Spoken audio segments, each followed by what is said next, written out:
Nasa dulo na tayo ng Pilipinas! Isang taon na nakalipas nung bumiyahe kami panorte at hindi ko pa rin makalimutan ang pakiramdam na may hawak ka ng manubela na halos 12 hours.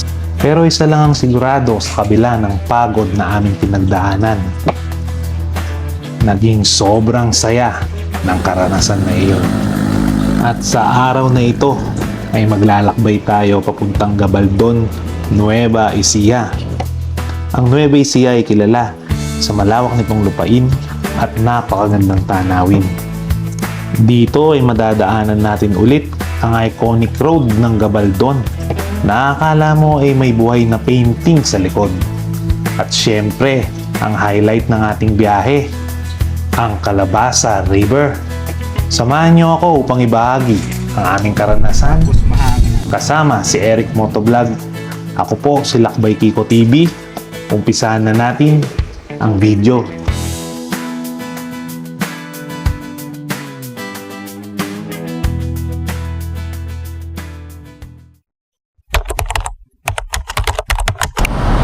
Yun guys, good morning, good morning.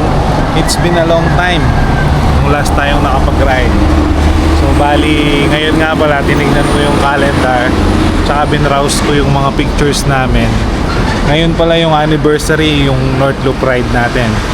Actually talagang inagahan ko kasi sa mga previous ride namin laging nauuna sa akin si Sir Eric. Siyempre nakakahiya naman, kaya ngayon inagahan ko. Di baling hintayin ko lang muna siya dito. Magkakape muna tayo sa loob. Magkape muna tayo.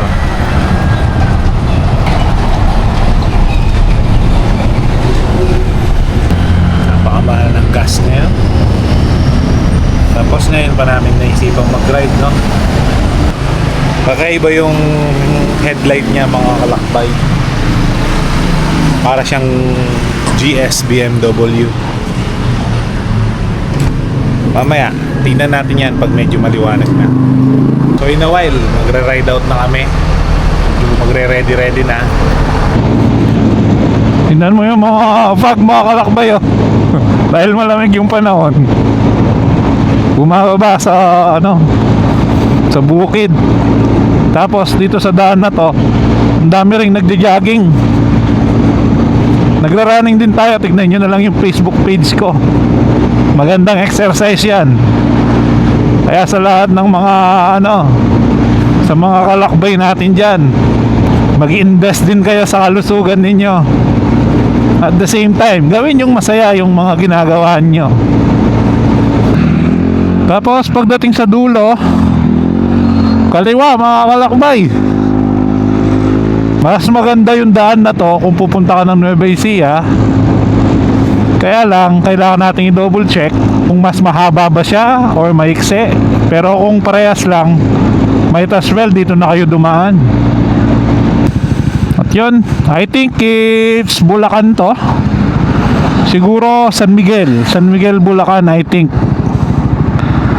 Tapos, kung makikita nyo yung gas tank ko, nabawasan na ng 1 bar. Medyo kinakabahan na tayo, mga kalakbay. Pag nababawasan ng 1 bar, kinakabahan tayo sa mahal ng gasolina ngayon, eh. But anyway, papasok na tayo ng Nueva Ecija. Tara, let's go. Welcome to Nueva Ecija. Ayan, no, dami palang nagtitinda ng mga dito. Pasalubong. Welcome to Nueva Ecija, mga kalakbay. Hindi ka nadadaan ng dito, ng Arayat, ng welcome to Gapan nga pala. Hindi ka dadaan ng Arayat.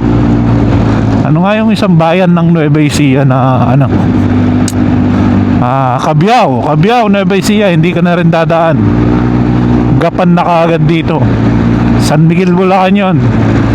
Yung dinaanan natin. Tapos Gapan. Tapos yung kasunod, hindi ko nakabisado. Tingnan na lang natin. Yun, 79 pesos. Mahal talaga ng gasolina ngayon.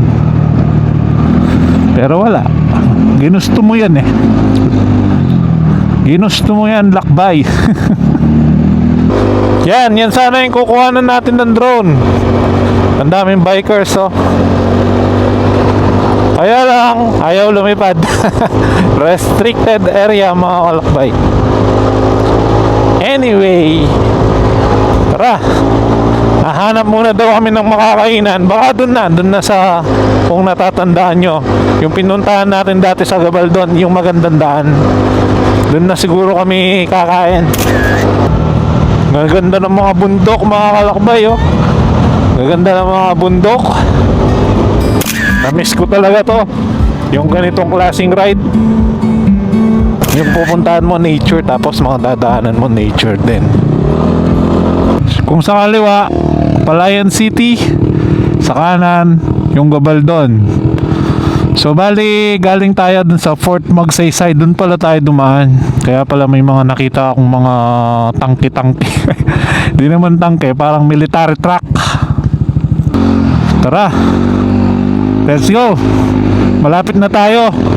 Malapit na tayo sa Gabaldon. Tara, gas up muna. Alaya. Yan, 93. Grabe naman yung gas dito. Tingnan, 93. Pakarga tayo ng 200, mahigit 2 litro lang. Ay nako. Yan, pag pumunta ka naman ng Bungabon, dito yung daan. Doon pa. Bali, doon na kami kakain, malapit doon sa magandang daan. Para at least isang stop na lang. Kasi magdo-drone din kasi tayo doon. Welcome to Gabaldon.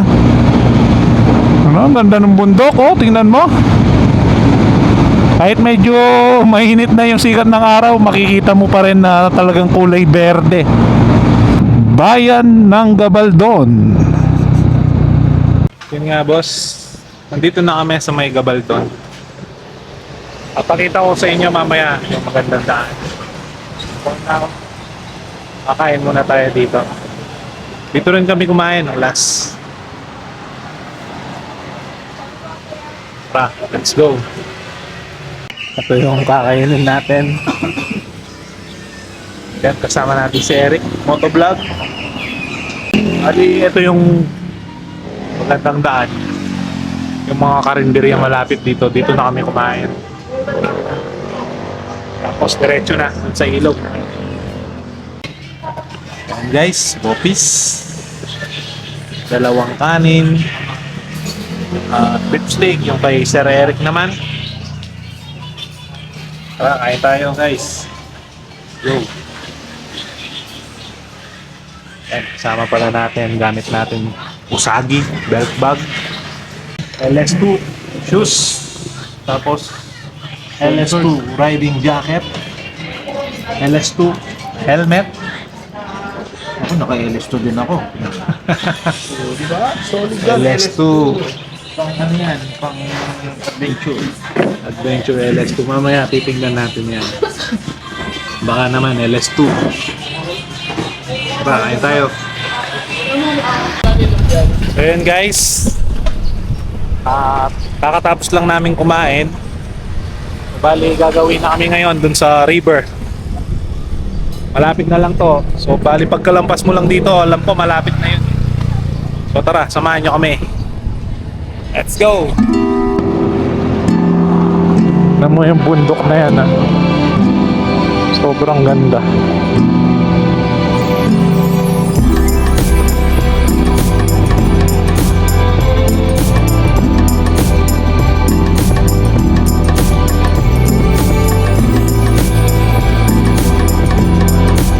Pagkalagpas mo dun sa magandang daan, no?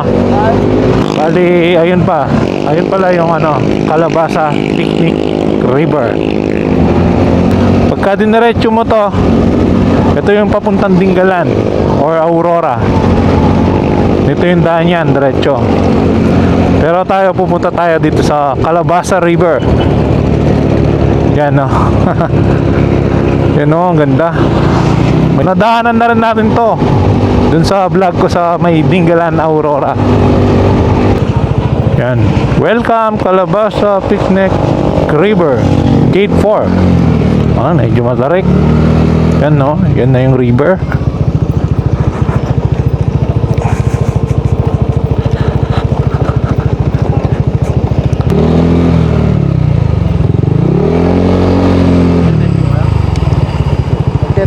Titet ba tayo? Nagigit lang kami sir. Ano lang po, 10 pesos. Dito na bayad. So yan guys, meron lang bayad na 10 pesos para dun sa parang environmental fee siguro. Tapos may mga pwede rin kayong mag-rent ng ng cottage. Kuya, magkano yung cottage? 500 po. 500 yung rent ng cottage. So yun guys, pwede daw tumawid doon, pero siyempre discretion mo yan. Kung kaya ng motorsiklo, pwede kang mag river cross dyan, no? Depende kung gaano kalaki yung tubig. Try natin.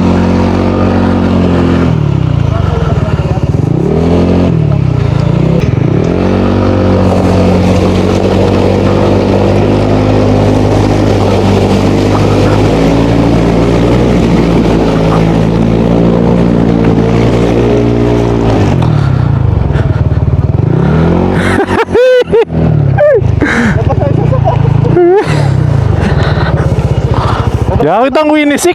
Ha? Tamang winisik. River crossing adventure. Saan tayo ba? Ang mahirap na ito, baka mamaya lumaki yung tubig.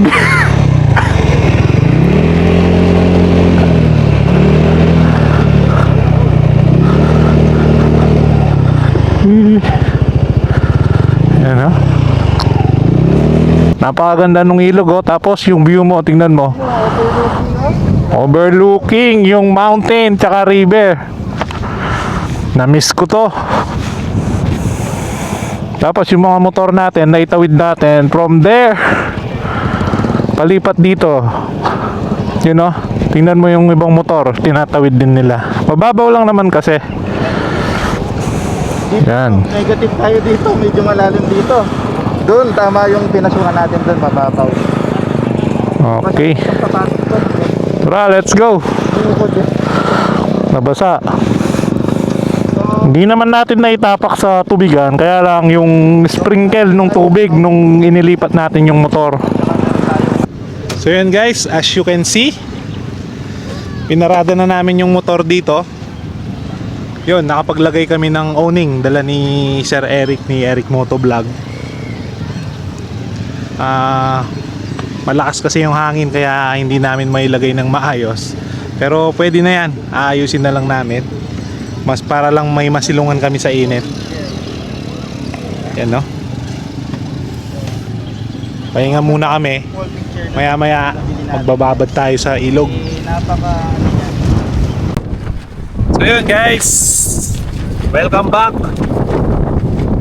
Nandito kami nagpapahinga habang nililipad yung aming silungan, yung awning na nilagay namin. Sobrang lakas ng hangin. Yan o.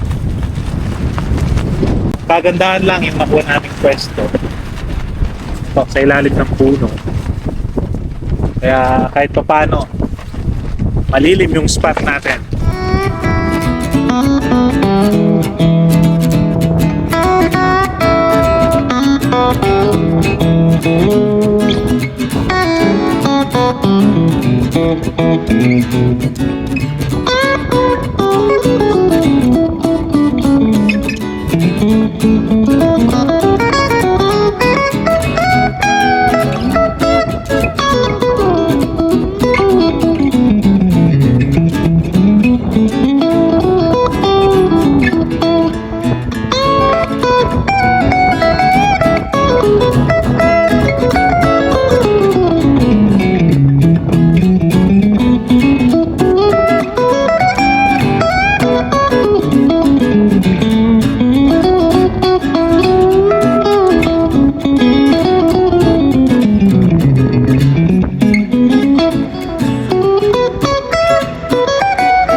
Hanap lang ng ng pagpapalitan ng damit. Grabe. Medyo mainit dito pero siyempre, ganyan talaga. Ganyan talaga yung hanap natin, nature tripping. Sunog yung balat pero sulit. Sulit naman yung yung adventure. Hapdi sa mukha. Medyo nababad tayo sa initan. Siguradong mangingitim tayo nito. Pero ayos lang. Madalang lang naman to. So overall, okay naman itong place. Kung gusto mong mag-unwind, may mga cottages dyan. Ang problem is medyo mainit dito, kaya kailangan talaga nakahanda ka sa init. Kung ayaw mo naman mag ng tent, mag-rent, you need to bring your own awning o kaya naman tent. Yun, tara, let's go. Uwi na. Hanap lang kami ng makakainan, mga kalakbay. At meron pa nangyari. Yan, kung mapapansin nyo, nakachinelas yung kasama ko.